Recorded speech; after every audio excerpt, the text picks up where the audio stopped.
everyone, myself Akanksha Tripathi from Sri Krishna University Chhatarpur, Department of Physics। मैं आज आपको BSc third year and BSc BEd fifth sem and polytechnic first sem के topic photoelectric effect के बारे में explain करूंगी। तो generally हम जानते हैं कि फोटो इलेक्ट्रिक इफेक्ट होता क्या है। सबसे पहले ये जान लेते हैं और सबसे पहले ये भी जानना जरूरी होगा कि इसकी डिस्कवर किसने की, मतलब इसकी खोज किसने की।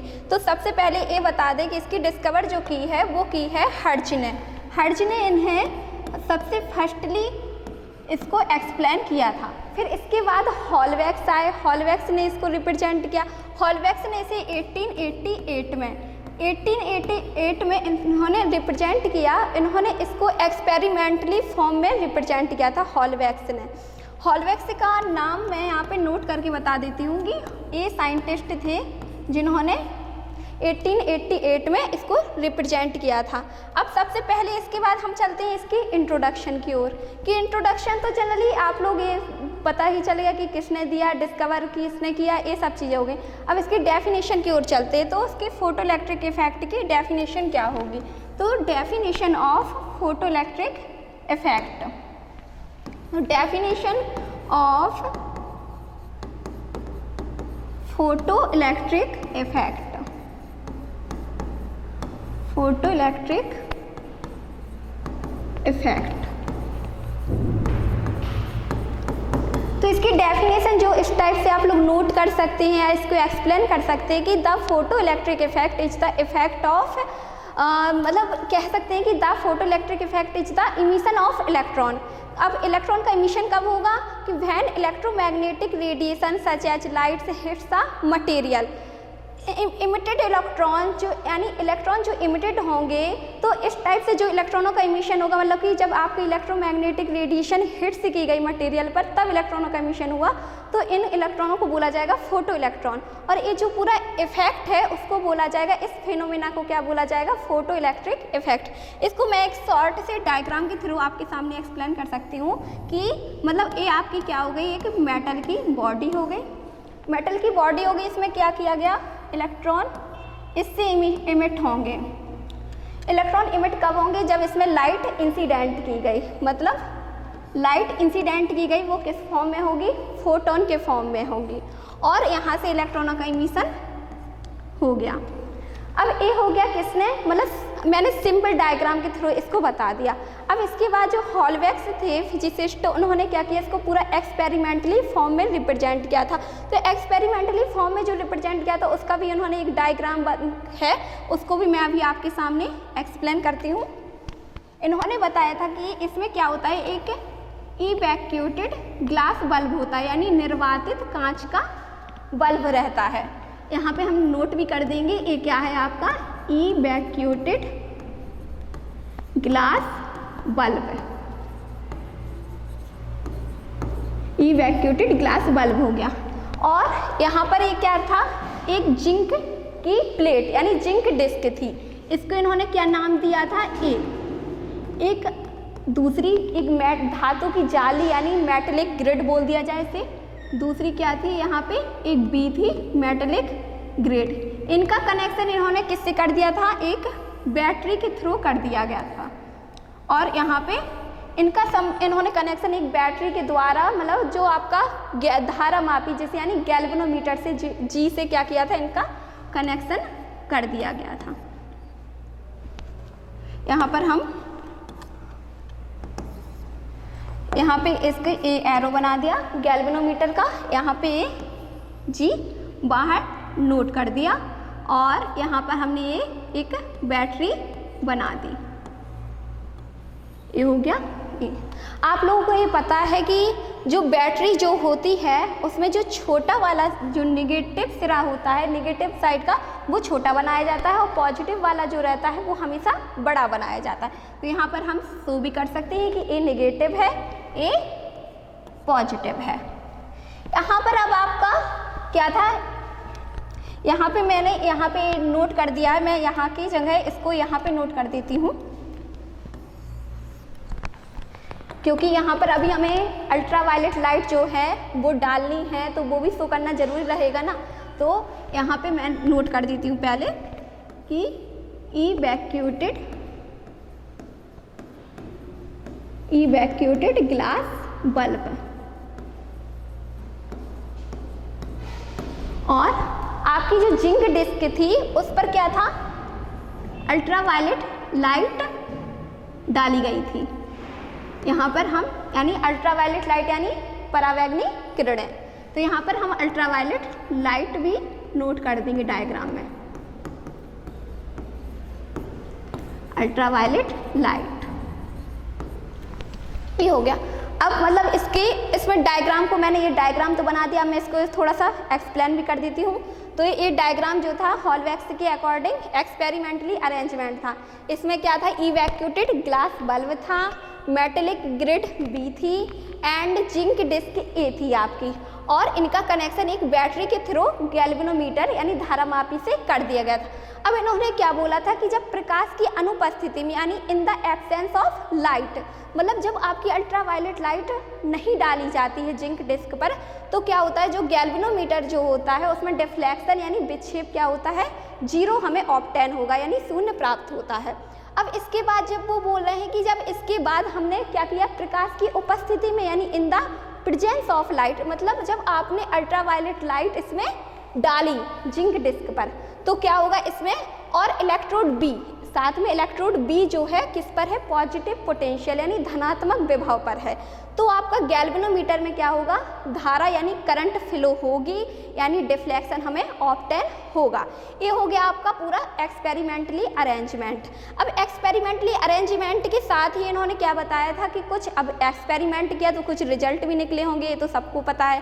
तो आपके इनके 4 रिजल्ट निकले थे, मैं एक एक करके स्टेप बाय स्टेप आपके सामने एक्सप्लेन करती हूँ। तो फर्स्ट स्टेप जो था, या स्टेप फर्स्ट या फर्स्ट पॉइंट बोल दीजिए जिसे, वो इस टाइप से बोल सकते हैं कि उन्होंने बोला था कि मतलब जो मैंने सिंपल वाला डायग्राम बनाया था, मैं एक बार फिर से यहाँ पे रिपीट कर देती हूँ ताकि आप लोगों को अभी मैं एक्सपेरिमेंटल रिजल्ट बताऊँगी, थोड़ा सा आप लोगों के लिए सुविधाजनक रहेगा। मतलब ये फोटोन डाले थे यहाँ पे मैंने, और यहाँ पर आपके क्या इलेक्ट्रॉन इमिट हो रहे थे इस डायग्राम में। तो यहाँ पे उन्होंने ये बोला था कि जो इलेक्ट्रॉन यानी मेटल की बॉडी है, मेटल की बॉडी से इलेक्ट्रॉनों का इमिशन जो हो रहा है वो कब होगा, यानी इसके लिए कुछ कंडीशन तो होगी ही होगी। तो इलेक्ट्रॉनों का इमिशन तभी पॉसिबल होगा जो इंसिडेंट लाइट है, मतलब ये वाली लाइट जो है आपकी, तो उसकी फ्रिक्वेंसी क्या है, ये जो हमने न्यू लिखी है, न्यू फ्रिक्वेंसी। ये मेटल बॉडी जो होती है, हर जो भी मेटल होता है सभी की क्या होती है, एक फ्रिक्वेंसी यानी देहली आवृत्ति जिसे यानी थ्रेशोल्ड फ्रिक्वेंसी बोला जाता होती है। तो जबकि जब आपकी इंसिडेंट लाइट की फ्रिक्वेंसी क्या हो, मेटल की बॉडी की फ्रिक्वेंसी यानी मेटल की बॉडी की फ्रिक्वेंसी यानी देहली आवृत्ति यानी थ्रेशोल्ड फ्रिक्वेंसी, जिसे हम क्या बोल रहे हैं, न्यू 0 से डिनोट करते हैं, उससे क्या हो, ज़्यादा हो इलेक्ट्रॉनों का, मतलब इसको हम डायरेक्ट नोट कर सकते हैं कि इलेक्ट्रॉनों का इमिशन तभी पॉसिबल होगा जबकि इंसिडेंट लाइट की फ्रिक्वेंसी मेटल की बॉडी की फ्रिक्वेंसी यानी मेटल की बॉडी की थ्रेशोल्ड फ्रिक्वेंसी न्यू 0 से क्या हो, अधिक हो। अब दूसरा पॉइंट स्टेप 2, यानी स्टेप 2 में उन्होंने क्या बताया, सेकंड पॉइंट में यानी सेकंड जो रिजल्ट निकला था कि उत्सर्जित इलेक्ट्रॉनों की आपकी जो मतलब इलेक्ट्रॉन इमिट हो रहे हैं, तो इलेक्ट्रॉन जब इमिट होंगे तो उनमें काइनेटिक एनर्जी यानी गतिज ऊर्जा भी होगी।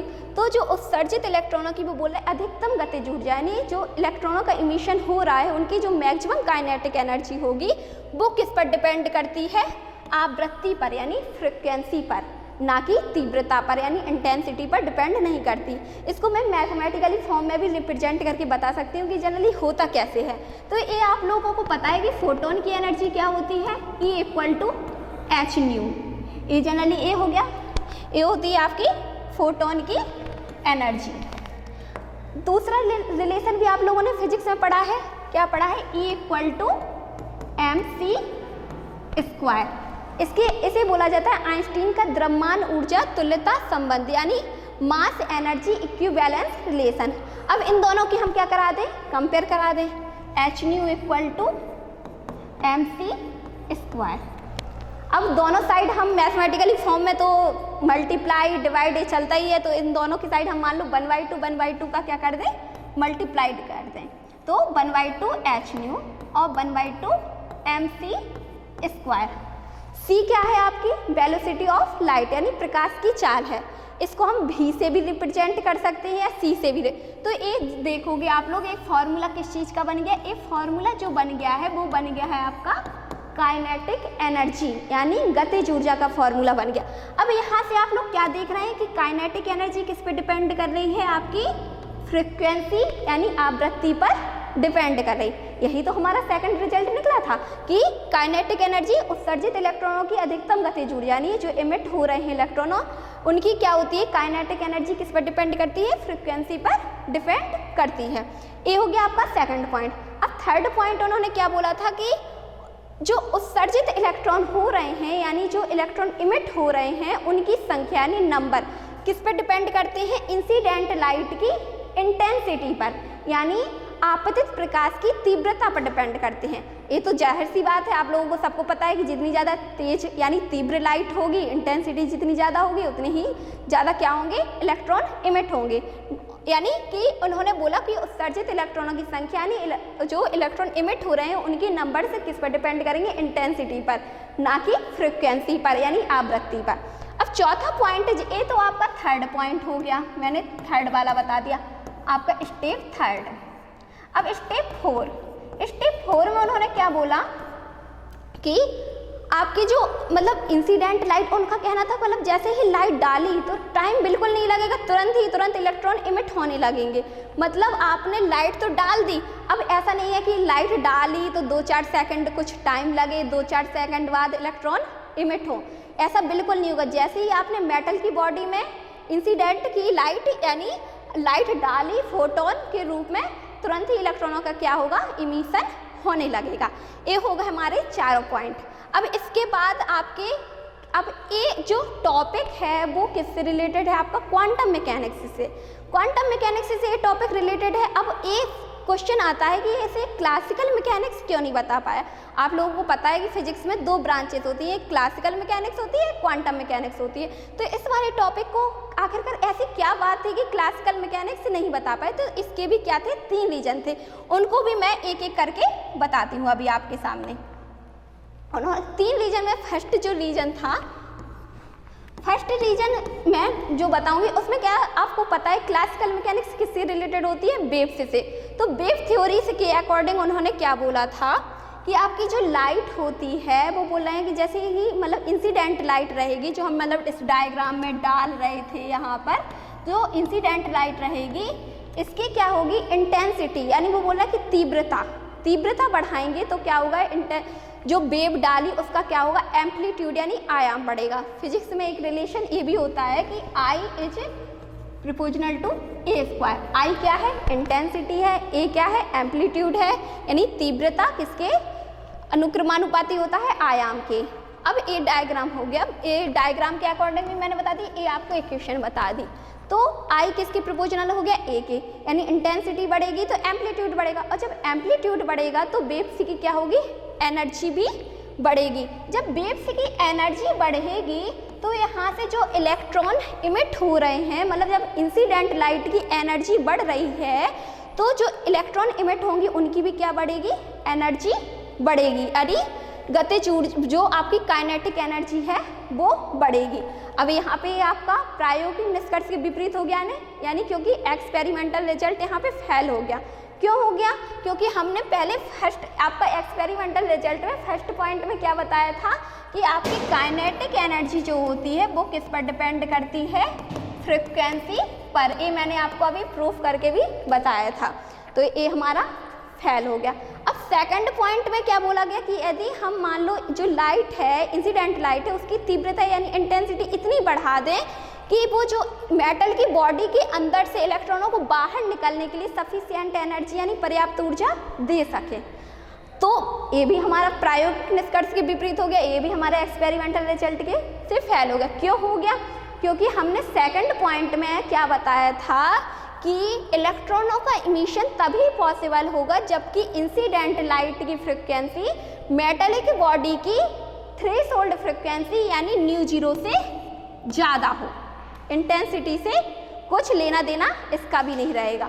तीसरे पॉइंट में इन्होंने क्या बोला क्लासिकल मैकेनिक्स में कि जैसे ही हमने लाइट डाली उन्होंने, तो लाइट डालने के बाद क्या होगा, उसकी जो एनर्जी रहेगी, इसके मेटल की बॉडी के अंदर इलेक्ट्रॉन यहाँ भी रहेंगे, यहाँ भी, तो सभी के पास एनर्जी डिस्ट्रीब्यूट होने में कुछ समय लगेगा, यानी कुछ ना कुछ तो टाइम लगेगा, 2-4 सेकंड।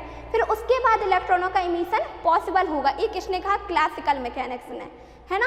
अब लेकिन हमने एक्सपेरिमेंटल रिजल्ट में क्या पाया था कि जैसे ही हम लाइट डालते हैं तुरंत ही इलेक्ट्रॉनों का इमिशन स्टार्ट हो जाता है, तुरंत ही, मतलब बिल्कुल भी 1 सेकंड का भी टाइम नहीं लगता है। तो ये तीनों पॉइंट थे जिसके कारण आपकी क्लासिकल मैकेनिक्स फेल हो गई थी। अब इसके बाद क्या होता है कि क्वांटम मैकेनिक्स आती है। तो क्वांटम मैकेनिक्स में आइंस्टीन थे, आइंस्टीन ने 1905 में, प्लांक ने, आपको ये पता है क्वांटम थ्योरी किसने दी थी? प्लांक ने दी थी। कब दी थी? 1900 में प्लांक ने इसको दिया था। अब प्लांक है, तो आइंस्टीन ने क्या किया 1905 में, प्लांक की जो 1900 के क्वांटम थ्योरी के अकॉर्डिंग इन्होंने भी क्या किया, आपका फोटो इलेक्ट्रिक इफेक्ट था उसको रिप्रेजेंट किया। इन्होंने क्या बताया कि आपकी जो रहती है, हमें यहाँ पे जो आपकी फोटोन की एनर्जी रहती है h न्यू, इसके मतलब आधा पार्ट यानी कुछ पार्ट जो रहेगा वो किसमें? मेटल बॉडी के, इस बॉडी के वर्क फंक्शन के रूप में खर्च हो जाएगा, वर्क फंक्शन के रूप में यूज हो जाएगा। कुछ पार्ट, ये नहीं कह रहे कि पूरी एनर्जी उसी में खर्च हो जाएगी, कुछ यानी फोटोन की कुछ एनर्जी किस में हो जाएगी? यूज वर्क फंक्शन के रूप में। अब वर्क फंक्शन क्या होता है? मेटल है, मेटल की बॉडी है, वर्क फंक्शन यानी कार्यफलन क्या कहलाता? तो वर्क फंक्शन जो होता है कि आपको पता है इलेक्ट्रॉन क्या होते हैं? अंदर रहते हैं मेटल की बॉडी के। अब इनको अंदर से इसके सरफेस तक लाने में जो वर्क किया जाता है वो कहलाता है आपका वर्क फंक्शन। मतलब इलेक्ट्रॉनों को मेटल की बॉडी के अंदर से मेटल की बॉडी के सरफेस तक लाने में जो वर्क किया जाए उसे बोला जाएगा वर्क फंक्शन। तो इस एनर्जी का कुछ पार्ट वर्क फंक्शन के रूप में यूज हो जाएगा। इसे किससे डिनोट किया जाता है? वर्क फंक्शन को हाई से डिनोट किया जाता है।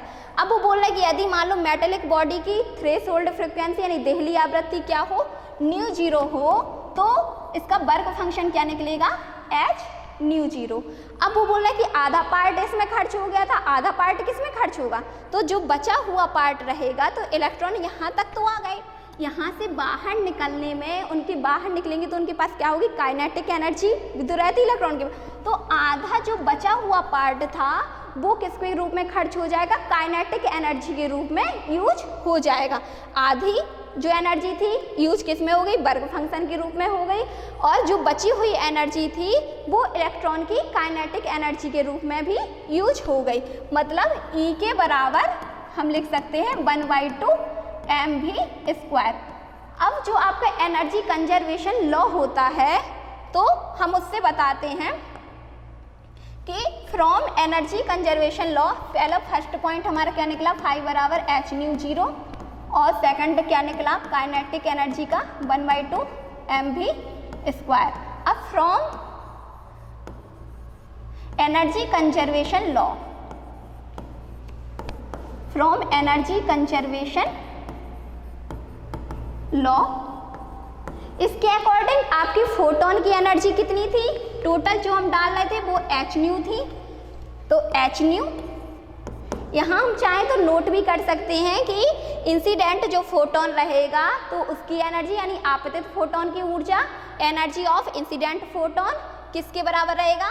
Work function h ν0 plus kinetic energy of electron यानी इमिटेड जो हुई इलेक्ट्रॉन।